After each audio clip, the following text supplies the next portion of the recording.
Today we're doing a ranked list of David Bowie's albums from the 70s.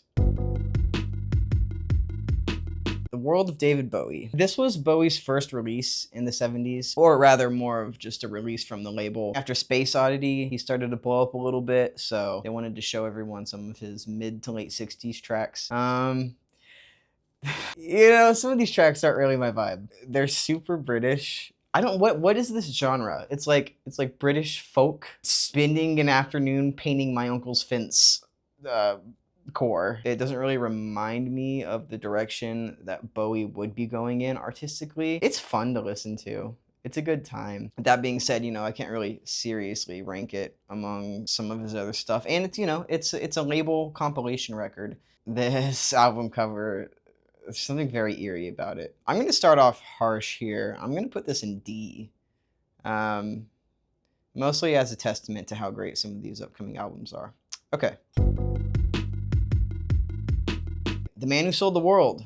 So this is Bowie's first official album release in the 70s, in 1970. This is a great album. A lot of blues rock elements. Bowie is still doing his kind of spacey space rock. Glam rock is really starting to come out here, I feel like. Bowie definitely wears his influences on his sleeve throughout this record, which isn't really a bad thing, but again, in this era, some of Bowie's music is so original and cutting edge that this is just good listening. Classic tracks like The Width of a Circle. It's very Led Zeppelin coded. Another example of influences worn on the sleeve. After All, kind of like the Stooges' We All Fall, those daunting vocal passages. Nirvana famously covered the title track from this album. I'm going to be harsh again, actually. I'm going to put this in the C category, the C row here. There is a remix of this album that came out in 2020, a Tony Visconti mix. It's called Metropolis. I don't really know what it is. The mix is killer. Hunky Dory Baby. This is where things take a huge leap in quality. Look at this album cover. This is, without a doubt, the second cuntiest glam rock album cover of all time. And yes, this is a glam rock album, many elements of garage rock as well. I think Bowie took a lot of inspiration from Velvet Underground, and vice versa. Changes. Oh You Pretty Things. Life on Mars. Kooks is one of my all-time favorites. Queen Bitch. The Bewley Brothers. There's so many wonderful moments. I think Bowie's greatest sense of humor is probably littered throughout this record. He has just these fun little stories. He's taking the piss out of many of his contemporaries, like the song for Bob Dylan. It's so much fun. He just sings about how Dylan has this voice of sand and glue. It's funny as fuck. I love this album. I think the songwriting is iconic. I love all the piano passages. It's a huge example of an artist coming into their own. That is what this album is. And I just love the album cover. It never gets old. This is going in S tier. Come on. All right, here it is. The big boy. The Rise and Fall of Ziggy Stardust and the Spiders from Mars. David Bowie's 1972 pivotal, groundbreaking glam rock album. This is the glam rock album. I think everyone knows that. This was one of the albums that I bought whenever I graduated high school. I got my own place. I started making music, started to get some of my own equipment and everything. Started to notice the little differences in fidelities between streamed MP3 audio.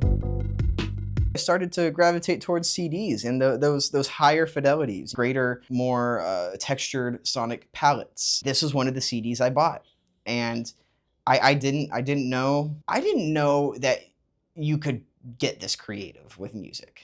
I'm not gonna lie to you. Even at like 20 years old, hearing this, I was just blown away because like the conceptuality of it, the creativity of it, the humor of it, the sexiness of it. This is the album that got me into Bowie's music, and probably most people into Bowie's music. Yeah, groundbreaking concept album, put Bowie on the rock and roll map in the UK in a huge way.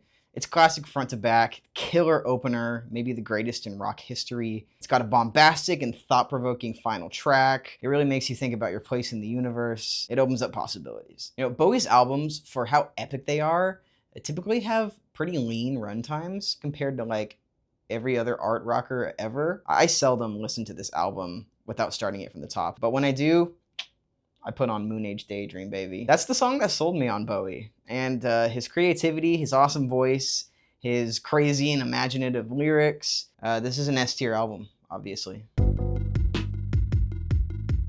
Here we have Images. This is another official release of Bowie tracks from the mid to late 60s. After Ziggy Stardust, I can only imagine they want to show everyone in the US now some of these old Bowie tracks. This is actually pretty much the same track list as The World of David Bowie, except it has a kick-ass album cover this time. I mean, look at that. But, you know, it's really just the same album, but it has more tracks. So it really just kind of drags on. It's funny, because this is the last time Bowie would ever be releasing any of these old tracks until I think like the 90s. Bowie released a compilation of some of these old things, like whenever the CD era was coming around. It's so funny that after Ziggy Stardust, the label was like, we got to push these old British folk records, man. US is starving for these. Listen to the song Stay, and then listen to Sell Me a Coat. Tell me what potential differences you might spot. This is going in D also.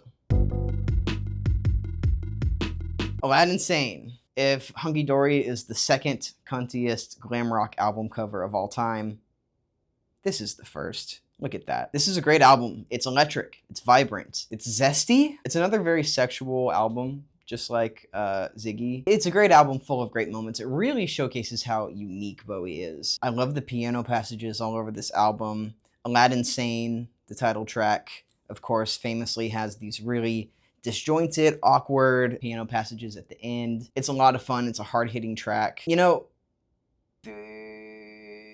here's my thing about this album. Some of the engineering is not really where I'd like it to be. The intro song, Watch That Man, kind of feels like a Rolling Stones track recorded on Velvet Underground equipment, and that's all good and fine, but you know, Bowie gets kind of buried in the mix in certain parts. It doesn't fit the rest of the album. All that being said though, it's a layered, awesome, impressive instrumental.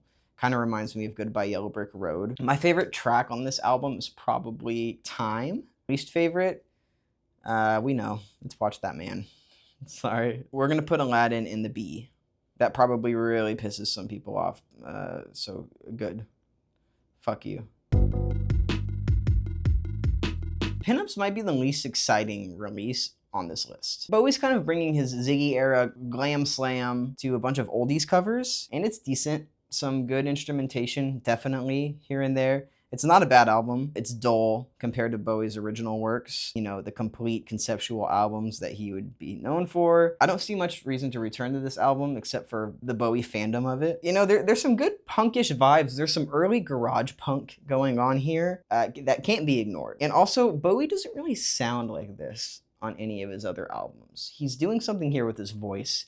It's a little more gravelly. It's a little bit more like Bowie is trying to not be Bowie, and he sounds different. He almost sounds like a different artist at times, which, again, if you're a Bowie fan, you gotta listen to it. Rosalind is a fun song. Sorrow is good too. Sorrow actually makes it onto another Bowie compilation record. Where am I gonna put this? I'm gonna put Pinups in the D. We have so many great albums coming that I think that's okay.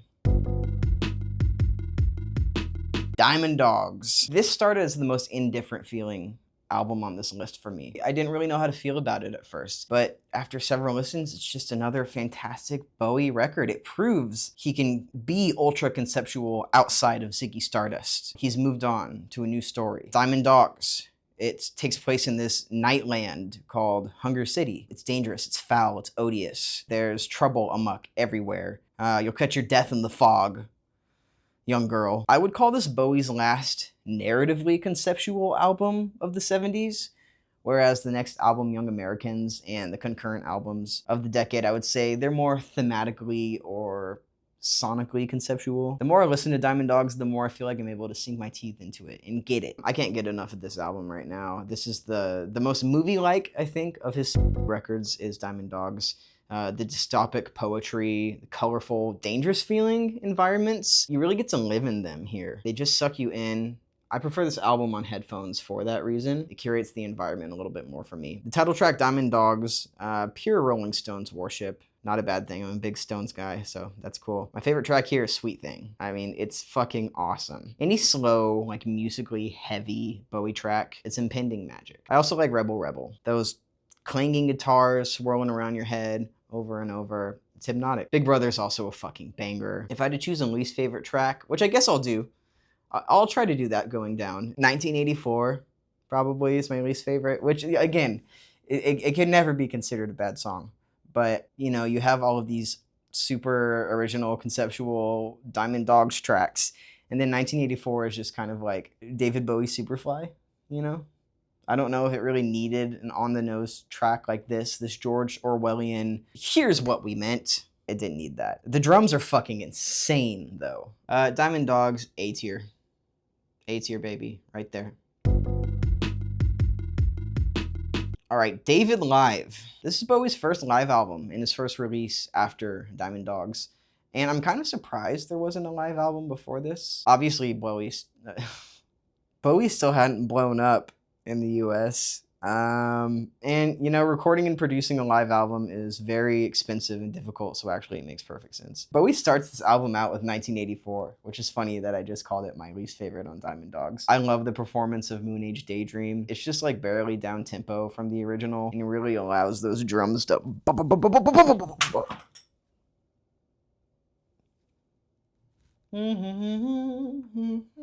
Yeah, it really, yeah, the drums, they sound good. He also does Mott the Hooples, All the Young Dudes, and it sounds great. There are moments throughout the recording where I wish I could hear Bowie more. There's a lot of the reverb from that venue in the mic, but it's fine. It often adds to the sound, the performance. There's a run of songs near the end where he does Big Brother, and then Time, and then The Width of a Circle. This is a fucking banger all the way through. I love this portion of the album. I'm gonna put it in the C, though. Young Americans is where shit gets real for Bowie sonically. After Diamond Dogs, he clearly wanted to take another massive artistic turn, you know. He's done another ultra conceptual record. Now, what do? He wanted to take a left turn. In my opinion, he just went he went into a different universe. He's back with these elements of R&B and funk. And this is where deep voice Bowie kind of like emerges. Sometimes I will just start this album from the top. Sometimes I will just be driving, and then suddenly my brain just goes, and it's like, okay, now I gotta play that song. Now I gotta play it all from the top. This album is filled with fantastic instrumentation. It's funky, it's just, Bowie is funny, because he just seems like a different person. If someone had never heard of Bowie, you could play Diamond Dogs and then Young Americans and tell them they were different artists. You would have no trouble believing that, which is crazy because he made it the next year. My favorite track, Fame with John Lennon. If we're being real, that track doesn't even need vocals of any kind. The band is throwing down some of the slickest funk rock grooves in the history of recorded music on that track. We're going into A tier. We're going into A tier. We're almost into S tier with Young Americans, but we're in A tier. This is the big dog right here. A 6-track, 40-minute masterpiece. This is my favorite Bowie album, and I think it's the best. The opener, Station to Station, could very well be Bowie's most epic song of all time. The instruments Bowie brings in, the absolute grandiosity of every track. The guitar playing all over this album is iconic and slick, and really, it radiates cool. This album is just so sick. It's experimental yet catchy. It's vast yet focused. It's soul-driven, but it's dark. Bowie apparently doesn't remember making this album because he was doing so much coke. In fact, after this album, he was like, I gotta get sober. And we'll talk a little more about what happened next. Here's another thing I love about this album, and this is just like tangential, but it has a lot of parallels with the album Black Star that he would release 50 years later in 2016. They both have these big 10-minute openers, these lean track lists, yet normal runtimes. You know, these long, epic, dark tracks. The overall epic darkness of both projects. They go together, you know. They're twins of a sort. If you're a big Bowie fan, Black Star and Station are gotta be two of your favorites. This is S tier, of course. This is an incredible album. My favorite song on this album is Word on a Wing. That might be my favorite Bowie track. It's just magic. My least favorite track, I won't pick one. There's only 6 tracks, and I think they're all perfect, so... Wild is the Wind. Changes 1 Bowie. So this is another comp. It was released in 1976 by RCA after Station. It begins off with a pretty unique flow.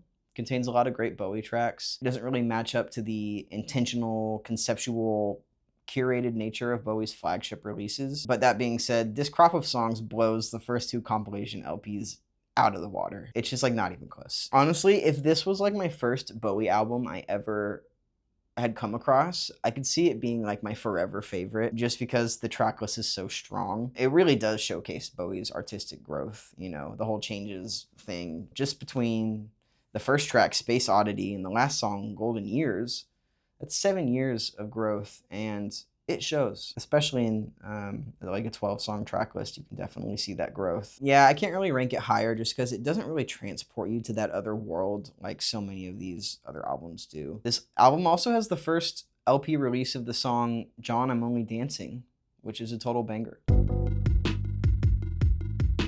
Low. Okay, this is another excellent art rock centric Bowie masterpiece. This album's funny. The album's B-side features mostly instrumental tracks, not unlike Heroes that would come next. This is another record that never gets old. Just like Ziggy, I like to start this one all the way from the top. It really is like a novel in its journey.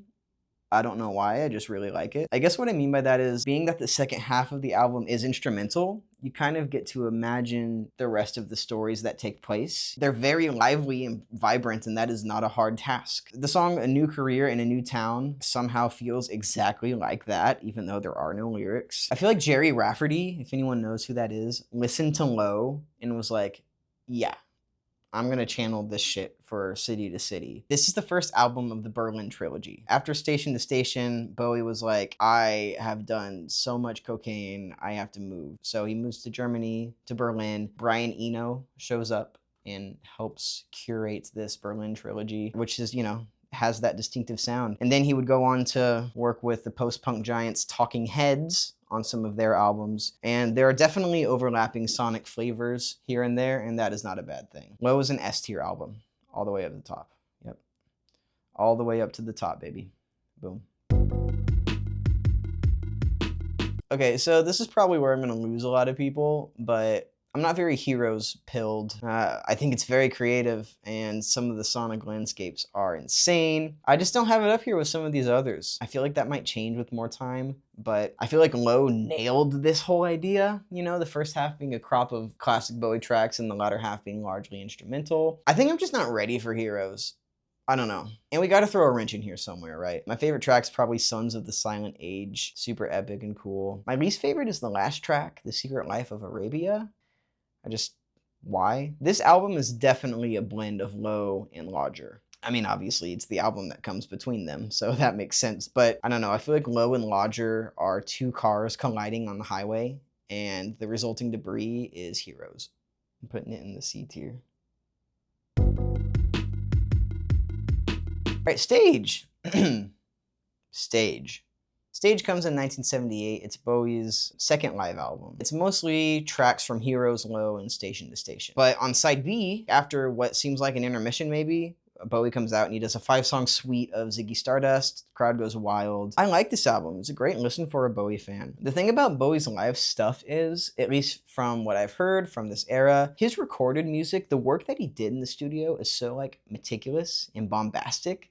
I feel like it's hard for some of these live tracks to stand up, you know? Like, what live setting can you put Lodger in? You know what I mean? Even though this is before that. I feel like Soul Love, the song, doesn't really feel the same at all. It's kind of got this up-tempo vibe. Bowie just kind of sings the chorus. It feels very different. And I am just very mild in my feelings about this. This version of Star doesn't do much for me, but his performances of Stay and TVC15, they're both killer. They sound great. I love the song Ziggy Stardust live here. He sounds amazing. It's serene and epic. I'll definitely be returning to this recording. Bowie, he sounds more crisp.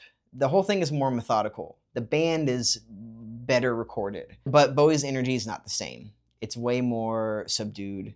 You can hear Bowie a lot better, but sometimes he's just kind of singing. I really prefer the band in the recordings on this, but I prefer the vocals on David Live. This is definitely worth a listen if you're a Bowie fan. My least favorite song here, I'm not sure. My favorite is the Ziggy Stardust performance. I was gonna say at first, Bowie does this cover of Alabama Song by The Doors, and I was like, what the fuck are we doing here? But then I actually like listened to it again, and It actually kind of started to become one of my favorites. It kind of sounds like the artistic direction he was going to go in, and I believe this is the band Bowie would play on his upcoming album, Lodger is a fantastic album. Every time I listen to it, more gets revealed musically, lyrically, conceptually. I feel like I never feel like listening to Lodger, and then when I do, I'm like, why don't I listen to this every day? There's nothing like it. The chunky, abrasive production feels like steampunk robots fighting in an old factory. Like if BattleBots happened at Rust, it would sound like Lodger. I love this album too because it's like after Station to Station and then Low and then Heroes, where do you even go after crafting like 3 of the most cutting edge art rock albums ever? You do this. This is the strangest sounding album on this list for sure. And then Heroes. By the end of the decade, Bowie was getting really experimental. Still very catchy, still very iconic. You know, I noticed that the song Red Money contains the same instrumental as Sister Midnight by Iggy Pop. It's from The Idiot, which is a fantastic album. My favorite of his, personally. And China Girl is also on that album, 6 years prior to Bowie's re-recording of it on Let's Dance. So it begs the question, did Bowie write these songs, or did Iggy write them, or I don't know. I guess I'll look it up. Hey, great. This is a quote from a Redditor. I didn't write this. Sister Midnight is the original song that Bowie made with Iggy Pop. Red Money was Bowie taking the blueprint and then changing the lyrics. He did the same thing again with Bleed Like a Craze Dad. Okay, so Bowie did it twice? I guess for years on, Bowie was trying to milk that instrumental and get the best thing out of it. Yeah, none of them stack up to Sister Midnight. I really like side B of this album. The song Repetition, I feel like it feels like a Talking Heads song, which makes sense because, you know, Brian Eno is doing this. Brian Eno is also working right now as Lodger is being made with Talking Heads on Fear of Music. I feel like you could play Fear of Music and Lodger back to back with fantastic results. I'm actually going to put Lodger in the B. I feel like it's more on the level of Aladdin Sane than it is on the level of Young Americans. The final official release from Bowie in the 70s is another compilation record, Chameleon, the 4th compilation album of the decade, and the 2nd in a row to focus on one of the most important parts of Bowie's identity, his ability to change his identity and be versatile and evolve himself. And this one flows a bit more like a Bowie album. Instead of being stuffed with crowd pleasers like Changes One, on this one you've got Breaking Glass, you've got V2 Schneider, Beauty and the Beast, Sorrow from Pinups, like I was saying earlier, ends up on this album, which is very unexpected for me, but it is a decent throwback rocker jam. It ends with 3 of my favorite tracks from Lodger, so yeah, I dig this one quite a bit. The first album tidbit I mentioned earlier, I feel like would apply even more here. Like if this was the first album I had from Bowie, it'd probably be my forever favorite, just because it does feel like a flowing album, and it really shows you Bowie's growth. It's more experimental cuts, you know, this is not all the big name songs from each album, and I love that. This album showcases the many sides of Bowie's musical prowess, whereas Changes One like proves Bowie can make a fucking hit. He can make songs that get stuck in your head forever. Here he just proves he can do it all on Chameleon. This compilation so lacks cohesion that it becomes cohesive, and I don't think that's an accident. Look what they chose to call it. I'm gonna stick this right next to Changes One. I think they are 2 fantastic sides of the same David Bowie coin, and neither of them punch as heavy as the real deal albums. There it is. As a big Bowie fan, I'm sure I'm gonna look at this, and maybe even as soon as 6 months, and say, what the fuck were you thinking? But yeah, that's it. You know, the 70s are the most prolific period for Bowie, and so I'm glad to have made this. I'm gonna end things off here with a completely random recommendation. I've heard all of these albums many times, but for this video, I kind of sat down and gave each one of them 2 or 3 dedicated listens again. Well, I was listening to these albums and I got recommended this album, Radio Ethiopia by Patti Smith Group. I've heard Horses before, never really connected with me that much. That was another album I started to try to get into after high school, and I started buying CDs. Patti Smith didn't really do it for me then, and now it really does. It's just powerful music. That's all I'm gonna say about it. Go check out this album. That's it. This is a Bowie list, not that you should care.